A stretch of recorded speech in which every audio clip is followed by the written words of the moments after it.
الحمدللہ یہدینا و یہدیکم اللہ۔ کہتے ہیں جی کہ مجھے وظیفہ بتا دیں کہ اللہ مجھے ہر سال لے آئے۔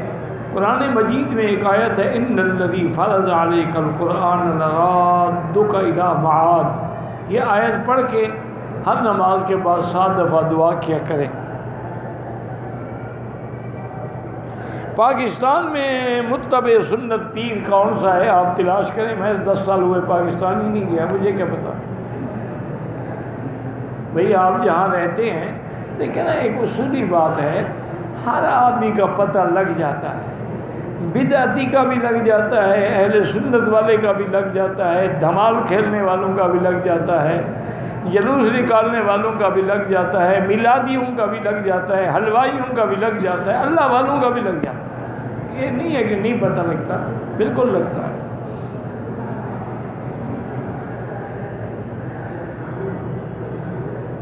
اگر میں بینک سے گاڑی لوں اور بینک بغیر سود کے آپ کو گاڑی دے پھر تو جائز ہے، سود لے تو حرام ہے۔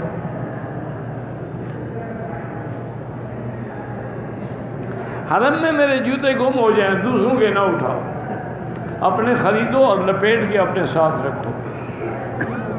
اسی لیے بزرگ پہلے کہتے تھے النعلین تحت العین، اپنے جوتے آنکھوں کے نیچے رکھو، پتہ لگے کہاں ہے۔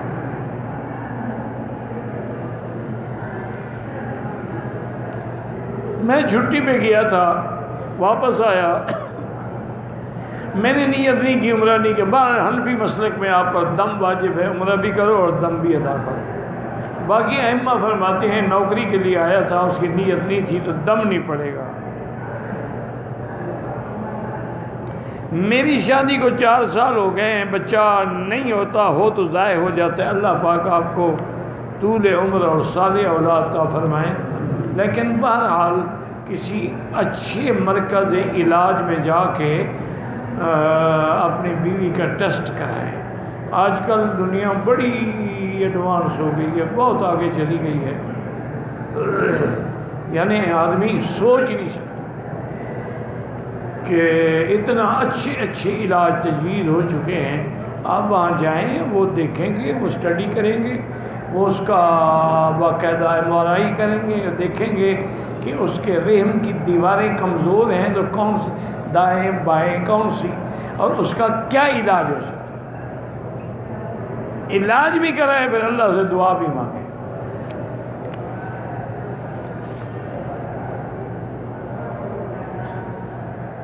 جتی گم ہو جائے تو کسی کی جتی نہ اٹھائے جناب۔ زمزم کو چائے میں ڈال لیں جی، کل شریف، میلاد شریف، ختم شریف، سب بدعت شریف۔ یار ایک موٹی بات یاد رکھو، تمہیں مولوی بکی کی ضرورت نہیں پڑے گی۔ جو کام قرآن میں نہ ہو، حدیث میں نہ ہو، حضور پاک نے نہیں کیا، صحابہ نے نہیں کیا، بدعت۔ بس اتنا دعا کر، اللہ نے بھی تمہیں دیا ہے۔ بھی کیا میلاد ابو بکر نے منایا، حضرت عمر نے، حضرت عثمان نے، حضرت علی نے، آل بیت رسول نے، حسن حسین نے، کسی نے منایا ہے، ٹھیک ہے ہم بھی تمہارے ساتھ ہیں، نہیں منایا تو بدعت ہے۔ بس جھگڑے کی ضرورت ہی نہیں۔ اذان سے پہلے صلاۃ والسلام میں بھی حضرت بلال پڑھتے تھے، ٹھیک ہے ہم بھی پڑھیں گے، نہیں پڑھتے تھے بدعت ہے۔ یہ کون سا مشکل مسئلہ ہے؟ سمجھ میں نکتہ ہے، توحید آ تو سکتا ہے، تیرے دماغ میں بت خانہ ہو تو کیا کہیں، ورنہ کس کو سمجھ نہیں آتا۔ طواف میں ذکر اونچی آواز سے کریں نہیں، تاکہ دوسروں کا طواف خراب نہ ہو۔ عورتیں نماز جنازہ پڑھ سکتی ہیں، ہاں پڑھ سکتی ہیں، موجود ہوں تو پڑھ سکتی ہیں، جنازہ پڑھنے کے لیے ہوٹل سے نہیں آ سکتی۔ عمرے کرنے سے حج فرض نہیں ہوتا۔ کہتے کہ جہاں کے ائمہ 12 یہ امام احمد بن حنبل رحمۃ اللہ علیہ کے قول پہ عمل فرماتے ہیں، اور امام احمد بن حنبل رحمۃ اللہ علیہ مسئلہ حیات میں انبیاء کی حیات کے قائل ہیں۔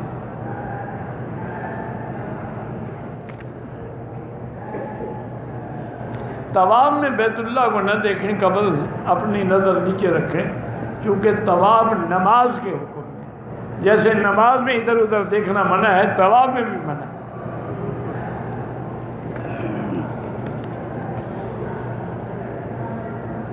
عورت حیض کی حالت میں عمرہ نہیں کر سکتی ہے، 4 دن کے بعد واپسی ہے تو ٹکٹ مؤخر کرا لیں، 100 ریال لیں گے، تاریخ بدل دیں گے، پاک ہو کے عمرہ کر کے چلی جائیں۔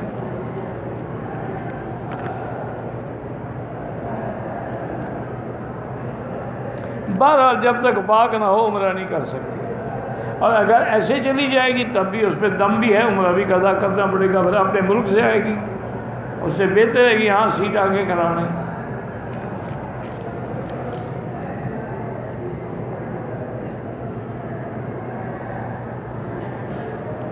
کندھوں پہ بوجھ ہوتا ہے، بعض عامل کہتے ہیں جادو ہے، بھئی میں تو عامل ہوں نہیں، نہ مجھے پتہ لگتا ہے۔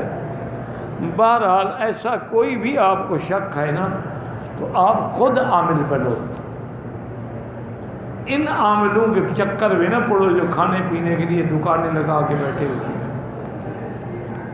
علاج یہ ہے کہ جس لڑکی پر یہ اثر ہے، کندھے باری ہیں، فلان ہے فلان ہے، وہ ہیڈ فون لگا کے سورۃ البقرہ سنا کرے۔ فون میں آپ فیڈ کر دیں سورۃ البقرہ، ضروری نہیں کہ ایک دن میں سن لیں، تھوڑی تھوڑی سنیں، روز سنیں، آدھی سنیں، چوتھا حصہ سنیں، 11 دن سنتی رہے کہ جادو ہے، جن ہے، جو بلا ہے وہ بھاگ جائے گی۔ اور اگر کچھ نہیں ہے، اس نے بہانے بنائے ہوئے ہیں تو اس کا کوئی علاج ہی نہیں۔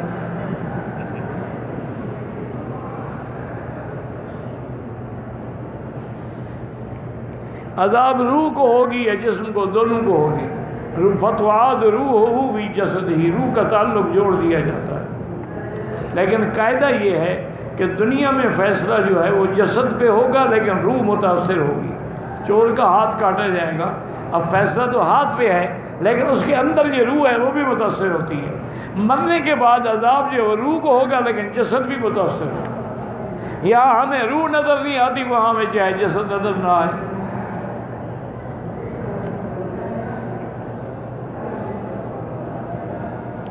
عذاب قبر بغیر روح کے نہیں، روح کے ساتھ ہوگا، روح کا تعلق ہو۔ اور یار دیکھو یار، اب تو مسئلے مشکل نہیں ہو گئے، اب بھی مولویوں کو سمجھ نہیں آتے تو اللہ ہدایت دے۔ اب دیکھیں نا آپ کے ہاتھ میں ٹیلی فون ہے، یہاں سے دنیا میں آپ رابطہ کریں، نہ کوئی تک سیٹلائٹ سے اس کا تعلق ہے، اگر وہی نمبر جو پنچ کرتے ہو وہی ملتا ہے اور نہیں ملتا ہے، اتنا بندے بنا سکتے ہیں، خدا رشتہ نہیں جوڑ سکتا جسد کے ساتھ، چاہے روح علیین میں ہو چاہے سجین میں ہو۔